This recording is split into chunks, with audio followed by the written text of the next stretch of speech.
reitoria que não adianta mandar o choque pra cima da gente.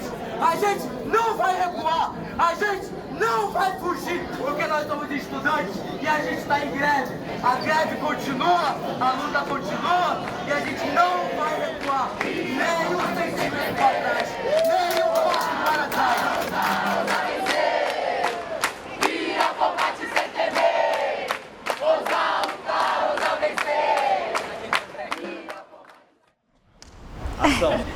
Eu olho pra você, pra onde? Pra cá, né? Me chamo Carol Santos, eu sou estudante cotista de História.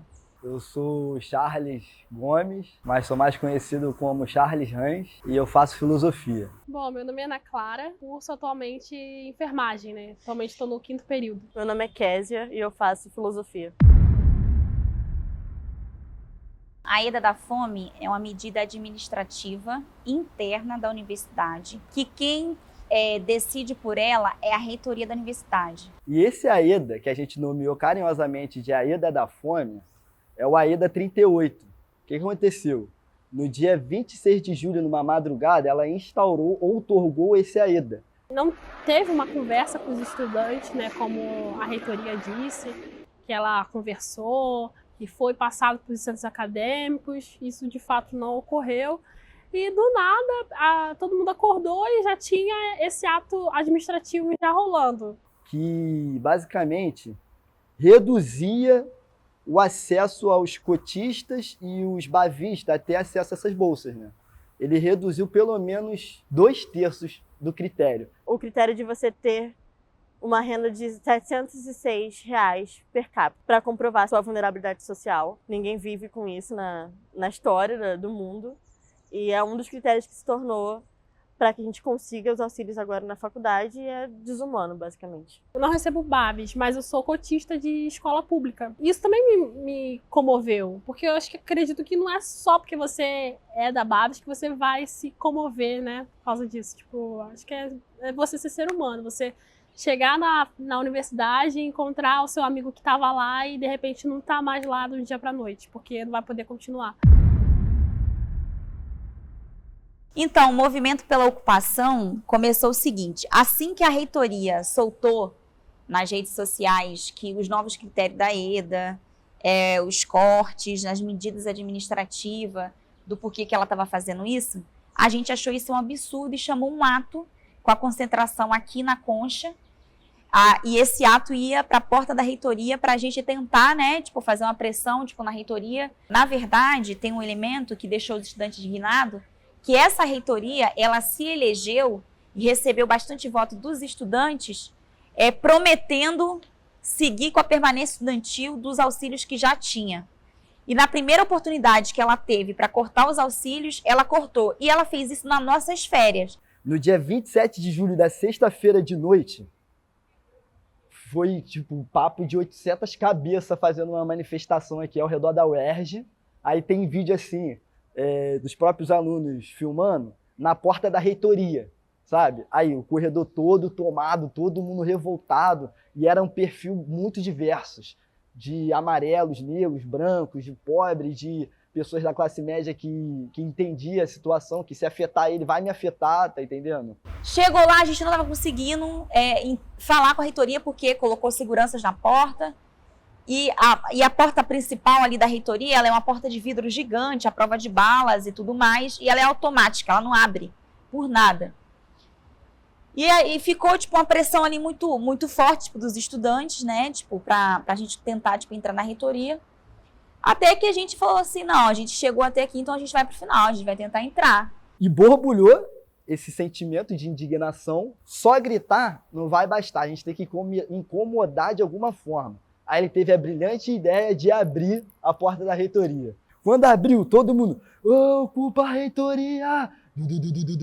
Todo mundo saiu ocupando todos os cômodos da reitoria. E nesse momento, os funcionários que estavam lá dentro, né, os funcionários públicos, os terceirizados, foram se retirando na maior paz. Foi pegando suas coisas, né? Porque o que era? Eles sabiam. Eram estudantes indignados. Não era, vandalismo, bandidagem, sabe? Eram estudantes indignados. Eu me lembro que a sensação foi uma sensação, assim, de que, por exemplo, a reitoria da UERJ, para você conseguir ter acesso lá, Você precisava, tipo, agendar uma reunião com antecedência. Muitos de nós, para não dizer a grande maioria, nunca entramos lá e nem teria possibilidade de entrar. Então, quando a gente entra, é uma sensação de poder, né? Que você sente de estar ocupando um espaço que simboliza uma autoridade tão forte da nossa universidade, e a gente conseguiu entrar para uma demanda que era muito justa. A primeira coisa que nós fizemos foi chamar uma assembleia na hora para decidir o que a partir dali a gente vai fazer. Vamos votar, tipo, ocupação? Sim ou não? Então, vamos decidir isso coletivamente. E foi nesse momento que a gente fez uma assembleia, depois do ato, e decidimos ocupar a reitoria até que ela revogasse a EDA e que nenhum estudante também fosse criminalizado. Uma semana depois, a faculdade volta ao normal, a gente sai das férias, volta às aulas, a gente vê que isso não surte nenhum efeito, a gente expande a ocupação e ocupa o prédio inteiro, porque a gente percebia que era um assunto de urgência. Falar sobre a EDA 038, a EDA da fome, era um assunto de urgência, que não podia esperar. A gente precisava de um movimento mais brusco, mais incisivo, para mostrar que a gente estava aqui e a gente precisava falar sobre isso.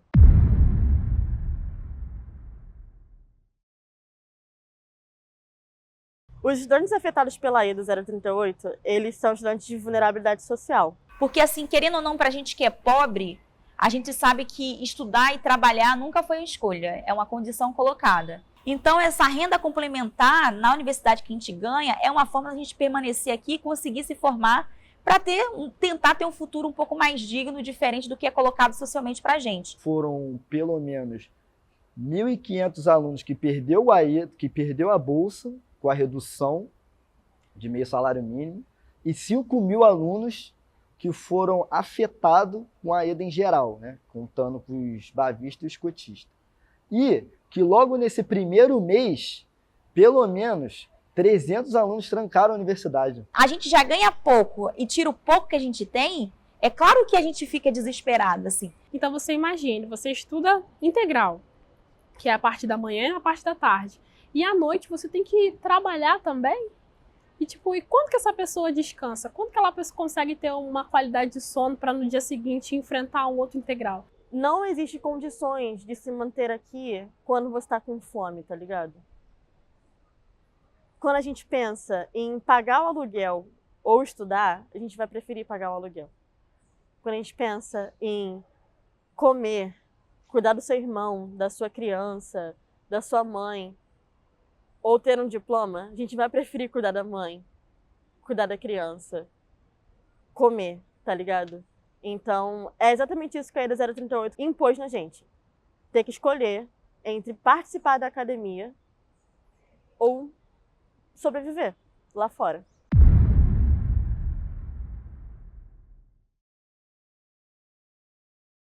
Vamos ter que dar um passo atrás. No geral, uma ação de ocupação, né, de ocupar um território, ele já é mal visto, né? Tanto que na nossa cidade aqui do Rio de Janeiro, no município, há diversas ocupações por moradia e que frequentemente eles sofrem repressão policial para se retirar de um prédio que não está mais cumprindo a sua função social. Ela é criminalizada justamente por ser um método de luta, tipo, em vários processos que já teve da história, né? Tanto estudantil como por luta por moradia que tem. E acontece isso, né? Esse tipo de criminalização, porque até o final, o direito aos trabalhadores, aos jovens de se organizar, é um direito limitado e negado o tempo todo. As pessoas, elas não conseguem ter esse tato de saber que, poxa, é o outro que está sofrendo ali. Tudo que a gente tem aqui hoje, seja bandejão, seja auxílio, a gente não conseguiu por sentadinho, esperando, falando, não, tá bom.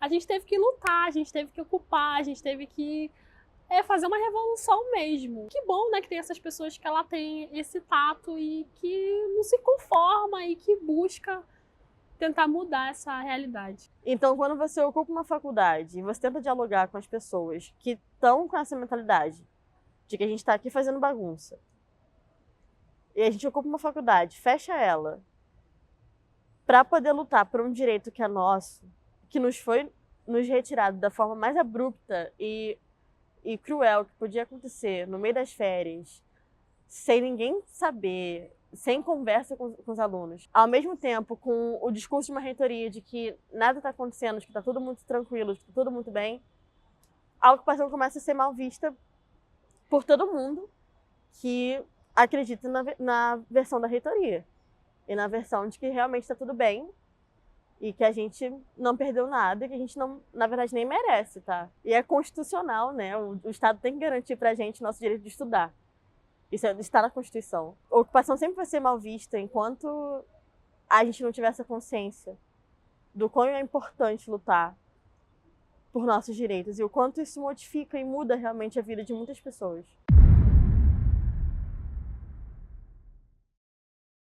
O papel da mídia sempre é muito tendencioso, né? E uma coisa que é importante também, que a mídia teve um discurso mais imparcial no início do conflito, porque o conflito tinha uma adesão muito forte dos estudantes. Para vocês terem uma ideia, tipo, essa ocupação da história da UERJ, eu acho que foi a ocupação mais reivindicada assim, pelos estudantes, justamente pelo nível do ataque da reitoria. A mídia, ela sabe jogar, ela não vai tipo, se colocar parcial em uma situação que ela sabe que não vai ser jogo para ela. Durante o processo de ocupação, a mídia foi ocupando posicionamentos que colaboravam com a posição tipo, da reitoria, né? Colocar a gente como invasores. Vândalos, né? Bandidos, isso e aquilo. Outro exemplo que eles usaram de má índole. No dia da ocupação, da invasão do Choque, o Choque chegou quebrando tudo, quebrando vidro, tacando bomba, tiros de borracha, Aí o que eles fizeram? Depois dessa quebradeira toda, eles vieram filmando, aí falaram, gente, olha o que é uma ocupação. Porra, depois de tudo que foi feito, foi um contexto de guerra ali, aqui dali foi um ambiente de guerra, mano. Aí pegar e falar que a ocupação se reduz àquilo, eu acho muito nocivo. Diferente do que eles podiam fazer, que era explicar porque a gente estava lutando, explicar a posição e tal, mostrar a gente. Porque muitas das vezes as grandes mídias lá chegaram aqui para conversar e tal, mas cortava, tipo, a pessoa falava 5 minutos. Ela cortava 1 minutinho ali, que era uma fase assim de efeito, e botava assim. Então eu acho que isso foi muito prejudicial e ajudou as pessoas a terem mais raiva do movimento, infelizmente. E não entender, né? Isso foi muito ruim pra gente. Porque tudo que a gente queria era ter voz para falar com o povo, dialogar com o povo e com a reitoria de que a gente precisa estar na faculdade, que a faculdade é um direito. A faculdade não é um favor. Estudar não é um favor. É isso que a gente bate na tecla. A pessoa que tem uma opinião negativa sobre a ocupação de forma geral, eu diria vocês se entrosarem mais, sabe? Assim, aos movimentos sociais, né? As ocupações por moradia, ao pré-vestibular popular, que eu faço parte, inclusive, que são professores que dão aula de forma voluntária para as pessoas de vulnerabilidade social e econômica, né? Eu diria que para vocês que têm uma opinião negativa, procurar se inteirar mais, sabe? Imagina que você é um jovem pobre da sua família, onde todas as mulheres antes de você foram trabalhadoras domésticas, a maioria dos seus tios são trabalhadores de construção civil, são trabalhadores nordestinos, são trabalhadores que são porteiro, e você é a primeira da sua família a ingressar no ensino superior. O que você acha que a sua família e você queria para você? Que você se formasse, que você tivesse o direito de estudar aqui como qualquer outro estudante deveria ter.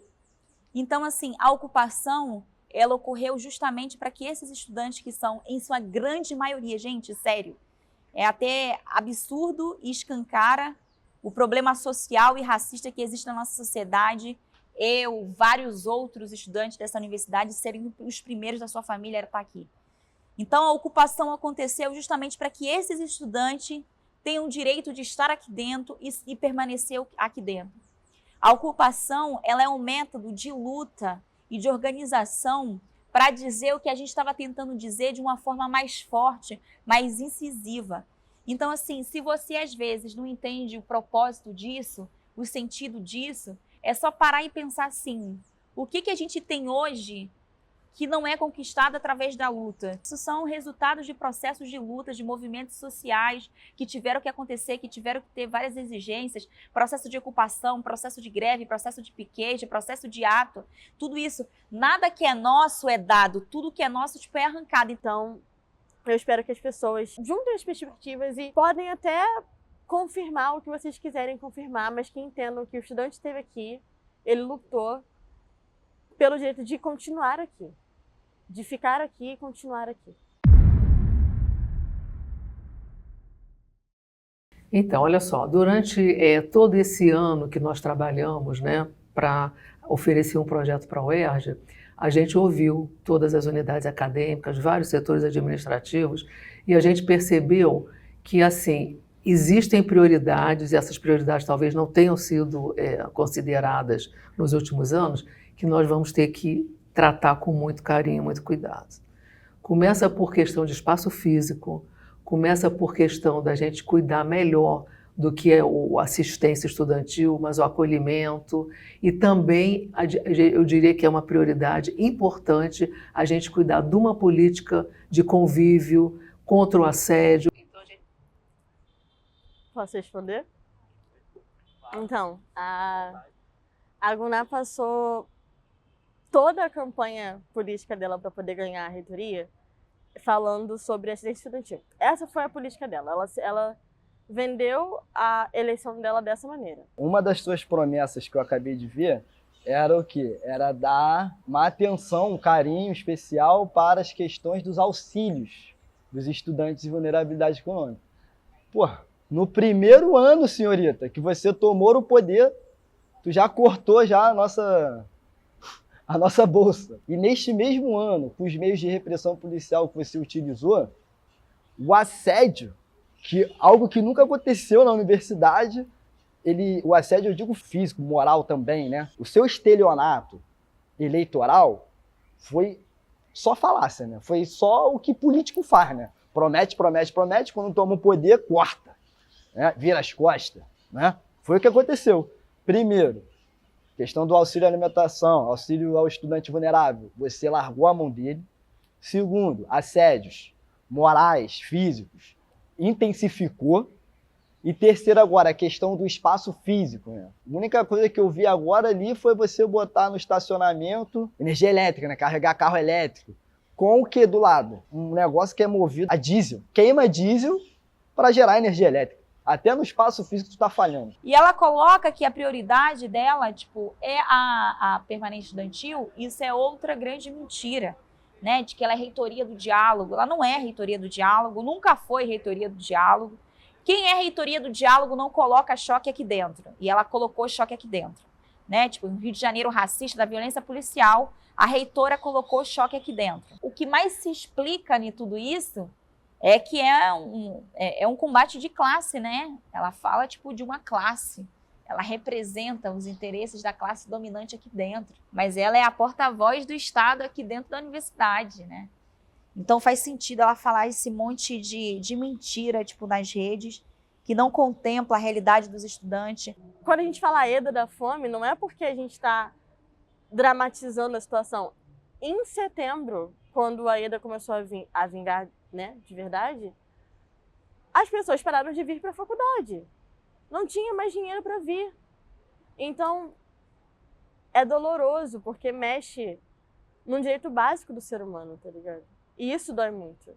Ver que ela fez uma propaganda eleitoral toda nisso, para no final ela não cumprir com nada e, na verdade, fazer o contrário. Uma universidade desse tamanho não tem um nada assim. Se alguém se acidentar aqui dentro, é você por você. Se você não conseguir ir para o hospital, chama o SAMU. O Pedro Ernesto não tem emergência. Então é uma falta de respeito ainda com os alunos que está tendo, que ela está dizendo aqui vai mudar e que mudanças são essas? A gente tem que se questionar, né? Vamos de praxe, eu vou terminar aqui com uma poesia. Há um muro de Berlim em cada esquina, das favelas ao oeste, até os confins da Palestina. E o AEDA 38 em desquebrança, cada vez mais se separa o conflito escancarado essa distância. O pouco, o medo e a fúria do choque. E dessa chapadez, crime contra a humanidade, onde a ameaça da choque afronta a nossa liberdade. E ao invés de aumentar as mesas, ela toma corte no auxílio alimentação e ela aumenta as grades e as prisões. Não vai ter arrego!